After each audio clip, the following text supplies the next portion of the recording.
السلام علیکم۔ بڑی خبر کے ساتھ حاضر خدمت ہیں۔ آج سپریم کورٹ میں آئینی بینچ نے، جس کی سربراہی جسٹس امین الدین کر رہے تھے، 7 رکنی بینچ تھا آئینی بینچ، انہوں نے ملٹری کورٹ ایسے سمجھے کہ ملٹری کورٹ میں ٹرائل کی اجازت دے دی۔ 85 جو اہلکار جن کو ملٹری تحویل میں ہیں اور جن کے آلموسٹ فوجی سزائیں ان کو سنانا باقی ہیں، ٹرائل ان کا مکمل ہو چکا ہے، ان کو پرمیشن دے دی ہے کہ فی الحال آپ ان کو سزائیں، آپ ان کی فیصلے جو ہے وہ سنا دیں۔ تو یہ بڑی خبر ہے۔ کل تک ہم سمجھ رہے تھے، جو جسٹس جمال مندوخیل کے کمنٹس آ رہے تھے، جو سماعت میں ان کے آرگومنٹ آ رہے تھے، جو وہ کمنٹس دے رہے تھے، تو ایسا لگ رہا تھا کہ فوجی عدالتوں کو جو ہے وہ کالعدم قرار دے دیا جائے گا، جس طرح اس سے پہلے دے دیا گیا تھا۔ انٹرا کورٹ اپیلوں میں دوبارہ داخل کر دی گئی ہیں۔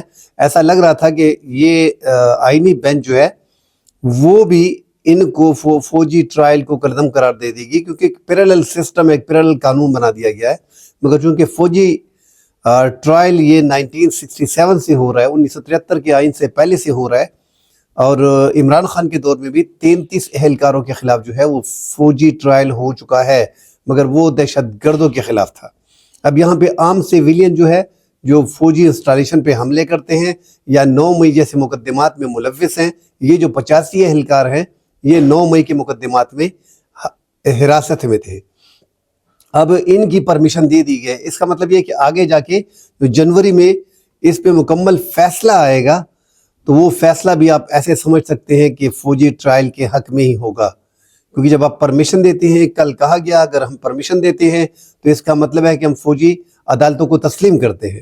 یہ ریمارکس کل آئے تھے ایک معزز جج صاحب کی طرف سے، اور آج جو ہے وہ 85 جو 9 مئی کے مقدمات میں ملزمان گرفتار ہیں، ان کو سزائیں سنانے کا حکم سپریم کورٹ کے آئینی بینچ، 7 رکنی بینچ جس کی سربراہی جسٹس امین الدین کر رہے تھے، انہوں نے دے دیا ہے۔ تو یہ ایک راستہ اوپن ہو گیا۔ ابھی فوجی ٹرائل ہوں گے، عمران خان کا ٹرائل بھی ممکن ہے، کسی کا ٹرائل کسی بھی ٹائم شروع ہو سکتا ہے۔ اب وہ چیزیں ختم ہو گئی، مطلب جو تھوڑا بہت ابہام تھا وہ ابہام اب ختم ہو گیا ہے۔ جو آج وکیل جو وزارت دفاع کی طرف سے دلائل دیے انہوں نے سماعت کے آغاز پہ، خواجہ حارث، تو جسٹس جمال مندوخیل نے وزارت دفاع کے وکیل خواجہ حارث سے کہا کہ اس نقطے پر دلائل دیں کہ آرمی ایکٹ کالعدم دفعات آئین کے مطابق ہیں۔ کیا آرمی ایکٹ میں ترمیم کر کے ہر فرد کو اس کے زمرے میں لایا جا سکتا ہے؟ اس پہلو کو مد نظر رکھیں کہ یہ آرمی ایکٹ 1973 کے آئین سے پہلے بنا تھا۔ جسٹس محمد علی مظہر نے بھی سوال کیا کہ پہلے بتائیں کہ عدالتی فیصلے میں دفعات کالعدم قرار کرنے کی وجوہات کیا ہیں۔ وزارت دفاع کے وکیل خواجہ حارث نے کہا کہ سپریم کورٹ کے فیصلے میں خرابیاں ہیں، جس پہ برہم ہو گئی جج صاحبان، اور انہوں نے کہا کہ یار آپ کیسی بات کر رہے ہیں کہ جو خرابیاں ہیں، عدالتی فیصلے میں خرابیاں ہیں، پھر اسے معذرت کی۔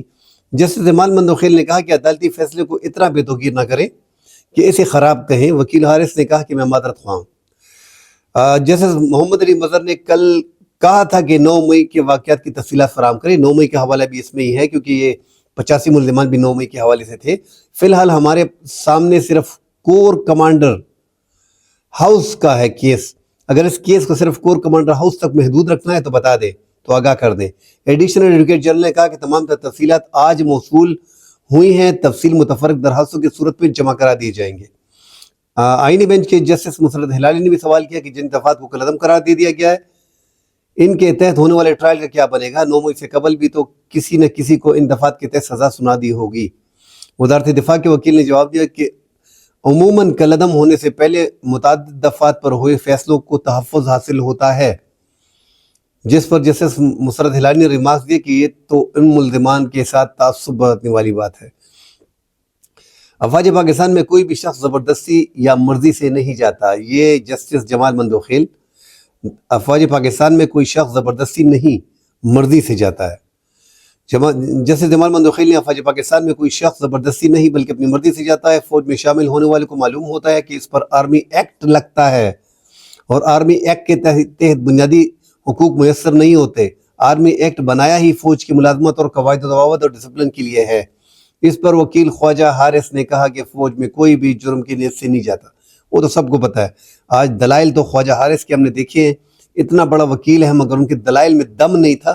مگر چونکہ 26ویں آئینی ترامیم کے تحت حکومت نے من پسند کا آئینی بینچ بنایا، اس سے کوئی دو رائے نہیں ہے کہ جب آپ اپنی مرضی کا آئینی بینچ بناتے ہو جس میں فل پاور آپ دیتے ہو، چوتھے نمبر کے جج کو اٹھا کے سپریم کورٹ کا آئینی بینچ کے جج کو بناتے ہو سربراہ، اور جو سپریم کورٹ اصل میں ہے اس کو آپ جو 175A کے تحت جس کو موسٹ سینئر بندوں نے جج بننا تھا، جسٹس منصور علی شاہ، اس کے بعد جسٹس منیب، اس کے بعد جسٹس عائشہ، جسٹس حفریدی، اس کے بعد جسٹس عائشہ، اس کو ختم کرنے کے بعد جب آپ اپنے من پسند کے ججز کو لیتے ہو تو فیصلوں کا پہلے سے علم ہو جاتا ہے. اس فیصلے کا پہلے سے ہمیں علم تھا کہ اس کا فیصلہ کس طرح آئے گا، آئینی بینچ کس طرح کام کرے گا، کیونکہ مخصوص نشستیں جو پاکستان تحریک انصاف کی تھی، جو فل کورٹ بینچ بنا تھا 13 میں سے 8-5 کی اکثریت سے مخصوص نشستیں پاکستان تحریک انصاف کو دینے کا کہا گیا تھا. اس میں جسٹس امین الدین اور جسٹس جمال افغان، جسٹس نعیم افغان، ان کے جو ریمارکس آئے تھے حکومت کو تنبیہ کی، کہا گیا تھا کہ آپ، حالانکہ وہ تفصیلی فیصلے سے پہلے انہوں نے ریمارکس دے دیے تھے. یہ حیران کن تھا، ہمیں لگ رہا تھا ان کے ریمارکس سے کہ ان کو آگے جا کے جوڈیشل کونسل میں ان کا کیس جائے گا اور ہو سکتا ہے کہ یہ 2 جج وہ نوکری سے بھی جائیں. مگر الٹا ہوا، کہ قانون چینج ہو گیا. اب انہوں نے جو فیصلہ اس ٹائم پہ میں وہ بیان کر دوں کہ 13 رکنی فل کورٹ بینچ جو مخصوص نشستوں کا فیصلہ کر رہا تھا 8-5 کی اکثریت سے، کہ جسٹس منصور علی شاہ صاحب نے فیصلہ سنایا کہ مخصوص نشستیں پاکستان تحریک انصاف کی بنتی ہیں. اس کے بعد کیا ہوا، عدالت نے قومی اسمبلی میں 2017 الیکشن ایکٹ کیسے پاس کیا گیا، اس فیصلے کو کیسے بلڈوز کیا گیا، الیکشن کمیشن نے کیا رول پلے کیا، یہ ساری باتیں بات کی ہیں. مگر جو جسٹس امین الدین نے تفصیلی فیصلے آنے سے پہلے اختلافی نوٹ لکھا تھا جسٹس نعیم افغان نے اور جسٹس امین الدین نے، کہ یہ جو 8 رکنی بینچ نے فیصلہ کیا یہ غیر قانونی فیصلہ ہے اور اس فیصلے کو نہ ماننے سے کچھ بھی نہیں ہوگا. مطلب اداروں کو کہہ دیا تھا، حکومت کو کہہ دیا تھا کہ ہمارے جو 8 ججز نے فیصلہ کیا یہ غلط ہے، اس کو نہ مانے. جو ہم 5 ججز ہیں، مطلب اختلاف کیا ہم 5 ججوں نے، جو اقلیتی فیصلہ ہے وہ ٹھیک ہے، ان 8 ججوں کا فیصلہ ٹھیک نہیں ہے. تو اس ٹائم پہ قانون بڑھ گیا تھا، آپ عدالت کا فیصلہ نہیں مانتے، اب تک وہ فیصلہ مانا نہیں گیا اور سخت ریمارکس دیے تھے اپنے ججز کے بارے میں، ساتھیوں ججوں کے بارے میں. اس کے بعد جسٹس امین الدین کو یہ سمجھ رہے تھے کہ قاضی فائد عیسیٰ کا ریپلیسمنٹ ہے، اور لگ ایسے رہا ہے، بس صرف قلم ہے ان کے پاس، سائن حکومت کے پاس ہیں. جب بھی حکومت نے سائن ہونا ہوتا ہے، جو بھی کیس لگانا ہوتا ہے، جو بھی مرضی کا فیصلہ لینا ہوتا ہے، انسٹرکشن ہی ایسے سمجھیں بس. کیونکہ 26ویں ترامیم کے بعد پوری پاور جوڈیشل کونسل میں چلی گئی ہے. جوڈیشل کونسل کی پوری پاور وہ اس ٹائم پہ حکومت کے پاس ہے. کسی بھی ٹائم کسی بھی جج کو لگا سکتے ہیں، کسی بھی جج کو ہٹا سکتے ہیں، کوئی بھی بینچ بنا سکتے ہیں، کوئی بھی فیصلہ اٹھا کے لگا سکتے ہیں. تو یہ سارے فیصلے اس لیے ہم توقع ہی کر رہے تھے کہ سارے فیصلے 9 مئی کے ہو گئے. عمران خان کا ٹرائل ہو گیا. اب عمران خان کا ٹرائل وہ سیویلین کورٹ میں ہوگا، آرمی ایکٹ کے تحت فوجی عدالتوں میں ہوگا. سیویلین کورٹ میں ہوتا ابھی وکلاء بھی وہ بٹ گئے ہیں، کیونکہ ایک حکومتی بڑا ٹولہ ایک حکومت کی طرف بھی ہے، ایک بڑا ٹولہ وہ اپوزیشن کے ساتھ ہے. اس ملک میں ہر چیز ڈیوائیڈ ہو گئی ہے. ہر پارٹی کے اپنے جج ہیں، ہر پارٹی کے اپنے وکیل ہیں، ہر پارٹی کے اپنے جرنیل ہیں، ہر پارٹی کے اپنے صحافی ہیں، ہر پارٹی کے اپنے ہی ادارے ہیں. یہ پاکستان ہم نے اس طرح تقسیم کر دی ہے. مل بیٹھ کے آپس میں ہم نے کوئی بھی اچھا کام نہیں کرنا. عدلیہ جیسے ادارے کو بھی توقیر کر دیا گیا ہے، اس کی پاور کو ختم کر دیا گیا ہے. ایک پاور لے کے اپنے من پسند بینچ کو دے دی گئی ہے، اب وہ فیصلے کر رہی ہے. یہ بھی میرے خیال میں یہ جو اس فیصلے کے تو فوجی ٹرائل یا ملٹری ٹرائل کے فیصلوں کے میں خلاف ہوں. ملک میں ایک قانون موجود ہے، ایک عدلیہ موجود ہے، اعلیٰ عدلیہ ہے، ہائی کورٹس ہیں، کام انہوں نے کرنے ہیں. یہاں پہ مکمل انصاف کے ساتھ، اگر انصاف ملنا ہے نہیں ملنا، ایک طریقہ کار سیویلین کا ٹرائل ادھر ہی ہوتا ہے. ملٹری کے لوگوں کے لیے ملٹری ٹرائل ہوتا ہے. دہشت گردوں کے لیے جو انسداد دہشت گردی کی عدالتیں بنائی گئی ہیں، اگر اس میں پھر یہ دہشت گردوں کو لے کے جاتے ہیں وہ بات ہضم ہوتی ہے. عام سیویلین کا ٹرائل وہ بات ہضم نہیں ہوتی. مگر یہاں پہ جو اس کیس میں جو 85 لوگ ہیں وہ تقریباً 2 سال سے 1.5 سال سے قید ہیں، ان کا فیصلہ سنانا، حالانکہ ایک طرف سے یہ سپریم کورٹ آئینی بینچ کا جو فیصلہ ہے اس پہ ہم تنقید کر رہے ہیں، یہ درست نہیں ہے. ایک راہ کھول دی ہے، ایک راستہ کھول دیا. ابھی ہر بندے کا سویلین بندے کا ملٹری کورٹ میں ٹرائل ہوگا، مگر یہ 85 لوگ جس میں حفیظ اللہ نیازی سینئر صحافی ہیں، اینکر پرسن ہیں جو تجزیہ نگار ہیں، اس کا بیٹی اور اس کا بیٹا جو ہے وہ قید ہیں کافی عرصے سے. اور اس کے بیٹے نے تو خیر بڑی نازیب حرکت کی تھی، ایک بیرسٹر ہونے کے ساتھ انہوں نے پینٹ لٹکایا ہوا تھا. یہ جو جذباتی پن ہے یہ نکالنا پڑے گا. سیاست کو سیاسی حد تک رہنا چاہیے.